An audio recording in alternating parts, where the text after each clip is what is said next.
প্রিয় মুসলিম উম্মাহ, যুবক ভাই ও বোন, সংক্ষিপ্তভাবে মাথাটাকে ঠান্ডা করে বালিশের সাথে মাথাটাকে লাগালাম এবং খুব গুরুত্বের সাথে যদি আমরা আমাদের নিজস্ব জীবনের দিকে ফলো করি যে আল্লাহ তাআলা আমাকে তৈরি করেছেন একেবারে তুচ্ছ মানুষ হিসাবে নয়।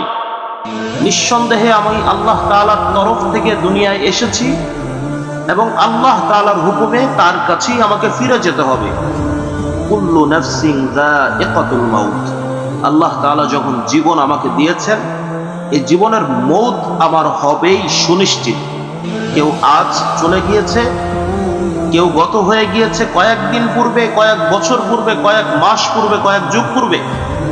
ঠিক তেমনি ভাবে আপনাকে আমাকে আজ অথবা কাল, পরশু, 1 মাস, 2 মাস, 3 মাস, 1 বছর, 10 বছর, 20 বছর, 100 বছর পরে হলেও চলে যেতে হবে। দুনিয়া থাকার জায়গা নয়, দুনিয়া তুচ্ছ, মূল্যহীন, দুনিয়া ধোঁকা, দুনিয়া ধোঁকা, ধোঁকা ছাড়া দুনিয়ায় আর কিচ্ছু নেই। তবে হ্যাঁ, এটা সত্য, আমি যদি সময়ের যত্ন নিতে জানি, তবে সময় আমাদের জীবনের যত্ন নেবে ইনশাআল্লাহ। জীবনের সব লড়াই একাই করতে হয়, জীবনের সব লড়াই একাই লড়তে হয়। মানুষ কেবল সান্ত্বনা দিবে, মানুষ কেবল বাহবা দিবে, মানুষ কেবল পাশে থেকে আশ্বাস দিবে কিন্তু শক্তি যোগাবে না। মানুষ কেবল পাশে থেকে আপনাকে আমাকে কিছু সময়ের জন্য সান্ত্বনা দিবে, কিন্তু জীবনের লড়াইয়ের সময় সাথে কেউ থাকবে না। মানুষের জীবনে 2টা সময় আছে, একটা হচ্ছে মূল্যবান, আর একটা হচ্ছে মূল্যহীন। এই মূল্যবান জীবনটাকে দুনিয়া এবং আখিরাতের জীবন হিসাবে পরিণত করতে হবে। এই মূল্যবান সময়টাকে মূল্যহীন জীবনের থেকে বেশি গুরুত্ব দিতে হবে। মূল্যহীন জীবন যাপন যারা জারি করছে, যারা মূল্যহীন জীবন যাপনের উপরে পথ চলা চলছে, মনে রাখবেন, আপনি দুনিয়ায় বসে মূল্যহীন কোন ব্যক্তিকে যদি আইডল মনে করে তাকে অনুকরণ করে চলেন, ওয়াল্লাহি জাহান্নাম আপনার আমার জন্য অপেক্ষা করছে।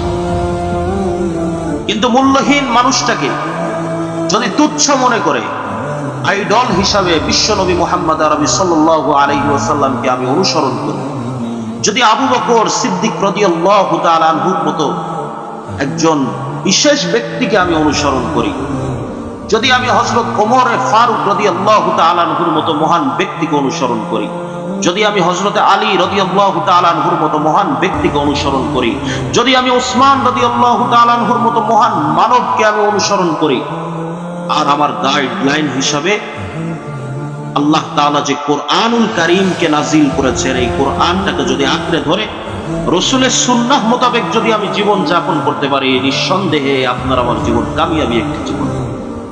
আমাদের জীবনের অনেকটা সময় আমরা একেবারে রাতের আধারে গুনাহ করছি, দিনের আলোতে গুনাহ করছি, প্রকাশ্যে গুনাহ করছি, গোপনে গুনাহ করছি। মনে রাখবেন, প্রকাশ্যে গুনাহ মানুষ দেখলেও গোপনের গুনাহ কেবল আল্লাহই দেখেন। কেউ না দেখলেও আমার আল্লাহ তাআলা অবশ্যই দেখছেন, কেউ না শুনলেও আমার আল্লাহ তাআলা শুনেছেন, কেউ না বুঝলেও আমার আল্লাহ তাআলা বুঝেছেন। কাল কিয়ামতের কঠিন মুসিবতের দিনে যখন সকল কায়নাতের সামনে আমাদেরকে দাঁড়া করানো হবে, হাসরের ময়দানে ওঠার পূর্বেও দীর্ঘ একটি সময় আপনাকে আমাকে দাঁড়িয়ে থাকতে হবে। দীর্ঘ একটি সময়, যে সময়ের হিসাব আমি কি করে বুঝাই, যে সময়ের হিসাব সম্পর্কে হাদিসের মধ্যে অনেক ব্যাখ্যা এসেছে। কেউ বলছেন 50,000, কেউ বলছেন 50 লক্ষ, কিংবা বেশি বা কম। এত সময় ধরে মানুষ পেরেশান হয়ে যাবে, যদি আজকে বিচার হয়ে যেত তাহলে হয়তো আমি মুক্তি পেয়ে যেতাম।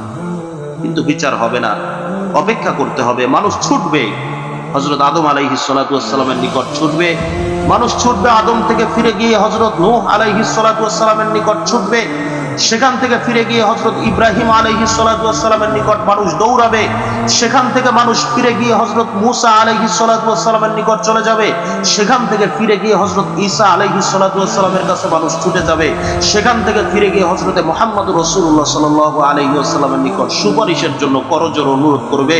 আর আমার রাসূল আল্লাহ পাকের কাছে সুপারিশ করার জন্য করজোর অনুরোধ করে সিজদায় পড়ে থাকবেন, ওগো আমার রব, তুমি যতক্ষণ পর্যন্ত আমার একজন উম্মত ঈমান এনেছে তুমি মাফ না করবে, ততক্ষণ পর্যন্ত আমি মাথা উঠাতে চাই।